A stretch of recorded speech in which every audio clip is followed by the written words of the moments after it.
know you're in touch with angels. So why do we come into the world if we just go back to the source?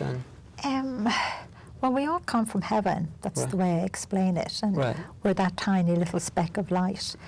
I don't know exactly why we come. It's like we want to come, but why? you know, to live life, to live in the human being that God has created.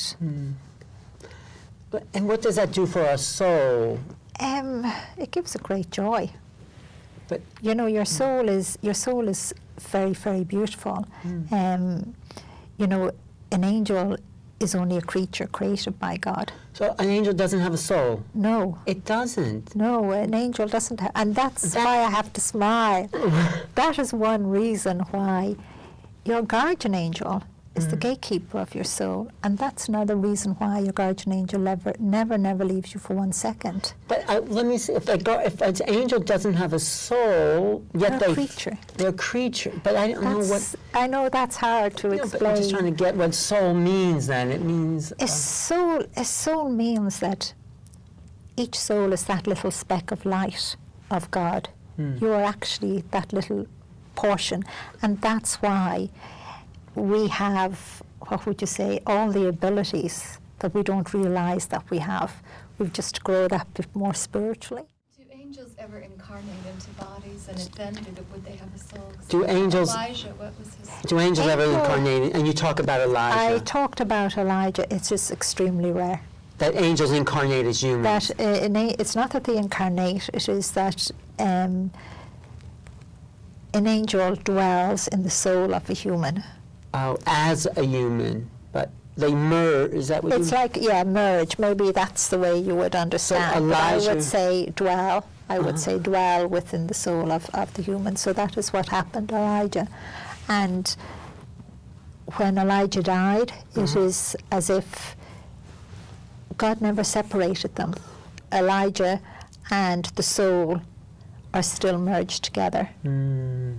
They have never separated. And that makes him, he is very boisterous. He would get very, at times, like rolling thunder. He would get frustrated. But it is the human soul as well as the angel.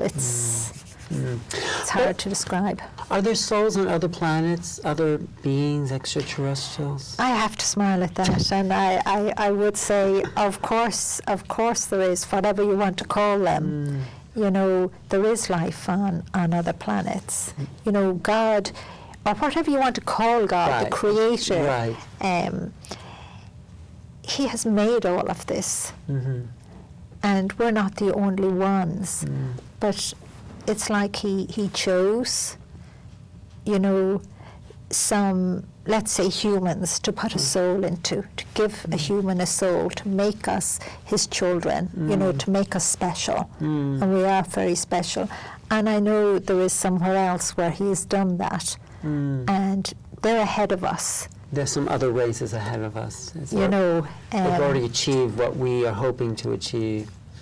Well, I don't know how much they have, but they're ahead of us. We'll put it that way. I know Michael the Archangel is an archangel. Does he have a soul? No, he doesn't. He's an angel. He's a creature. He was created by Who God. created? God created the angels, and each soul has their own. Each soul were a soul. Right, has an archangel that's been assigned. We have a guardian angel. Right, a guardian angel. Each soul has a guardian angel that's somehow. That came with you before, from heaven, before you were even conceived. And they're the sort of purity. Yes, and goes back with you when you die. But doesn't stay with you. It stays with you whatever length of time it needs, but it is never the guardian angel of any other soul. Oh. Never. Like they retire the uniform after. You know. Right. Right. Oh,